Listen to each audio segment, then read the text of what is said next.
Alexander, great win today against Dai Changren, now co-leading Sharjah Masters with, I think, 3 more rounds to go. Yep. Yeah, how does it feel? So far, so good. I couldn't ask for a better score, and I'm happy that I'm still fighting for top places all the way to the end. And hopefully, I will continue in this fashion. That will be amazing. And of course, I think against your opponent today, like what was your sort of preparation? I know that he does not maybe play so much or have so many games, but like what did you prepare for him? Well, I wanted to get strategic position because we already played once before, and he won more or less convincingly previous year. So I knew that he calculates really well. I saw his games from this tournament. He was impressive in a couple of those. So I wanted to get something strategic, if possible, to get some small strategic edge and to try to squeeze him long term. And I guess in the opening, I more or less got what I wanted, but then he demonstrated a good defense. So we had a long game all the way to the end game. And at the end, I prevailed, but overall, it was pretty interesting. Yeah. And I think he missed something in the rook end game, perhaps? Yeah, and I guess it's important that he was also in a time trouble at that time. So it was a mixture of not having a easy, because he played a really natural move, which is G2. And that makes lots of sense because he is like one square before promotion, and it's very important to have. So he probably from what I understood, he didn't really see my intermediate move, which is winning, and that changed the game completely. Yeah, and like time trouble also, I think you were putting some small amount of pressure throughout the game, or did you thought that it was already like closer to equality? Well, I was hoping, because to me it felt, I guess it's still a draw, but to me it felt that I have practical chances there, because he still has to demonstrate some precision. And I like my chances because practical problems connected with the time trouble, usually it's a good sign that things can happen, and it happened in this game as well. Yeah, and great win, I have to say. Also a draw against Anish Giri, previous round.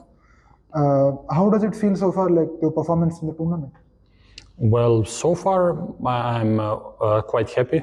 I cannot say that that level of play is that great. I had a little bit of luck in a couple of games, but in general, I hope that it will improve in the last 3 rounds. Today's game was pretty decent overall, and I think performance is quite solid. But as I said, I would like to make small changes, maybe to be a little bit more lucky with my opponents coming into what I prepared, because so far in like 4 or 5 games, I think I couldn't guess almost a single move so far. Even though I prepared many times for Anish, I completely missed what he's going to play.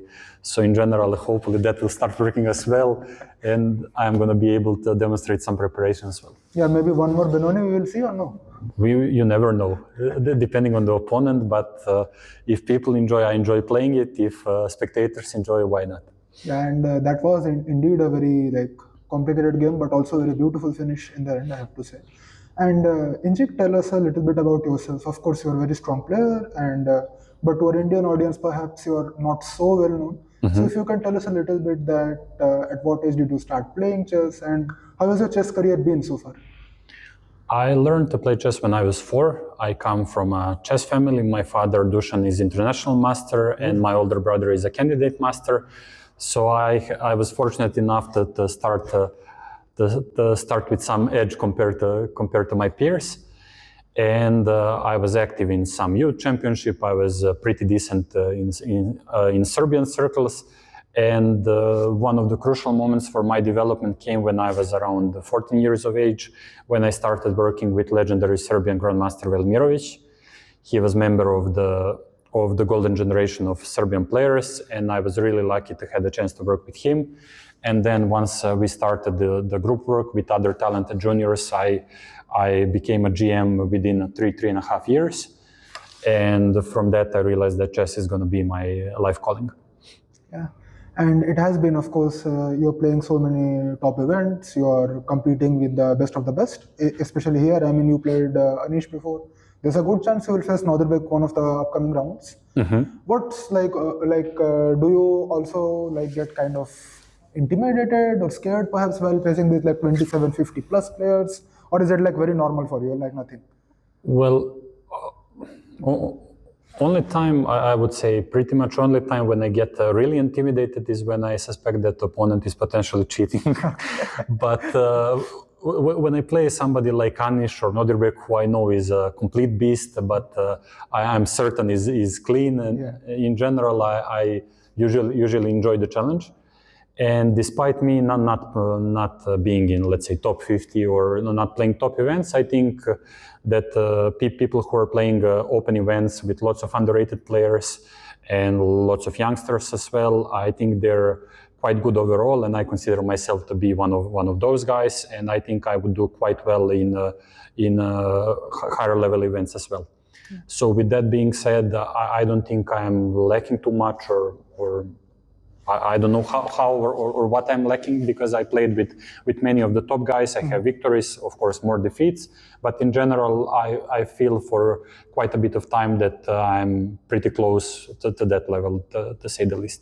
Yeah, that's really wonderful to hear, and that's our goal, isn't it, right now, to break into the 2700 club? Yeah, I would like to break that, and overall, I feel people who are able to win this type of I usually call them masters, not only because in the name, but similar to let's say tennis. Yeah, I think people who are able to win and to let's say constantly get into top 5, top 10 in this type of events with lots of strong players, youngsters, as I said, GMs, established guys, up and coming, a mix of lots of interesting styles.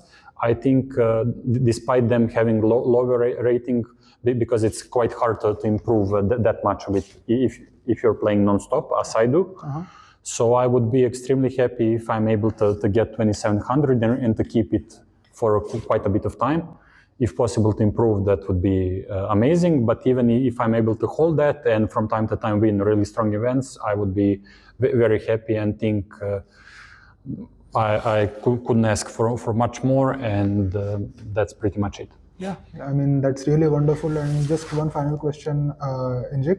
Is like someone working with you for this tournament, or are you like training with someone full time, or just preparing on your own? Yeah, in this tournament I have a constant help of Serbian Grandmaster Miloš Perunović. He is also a trainer in the national team, and also I am in contact for many years, and we used to work much more frequently, and still I get advices from time to time from legendary Aleksandar Morozović, former number 2 and with explosive style. Like he's a legend, isn't he? Yeah, he is, and I was a huge fan even before we started working, and I remain so for many years.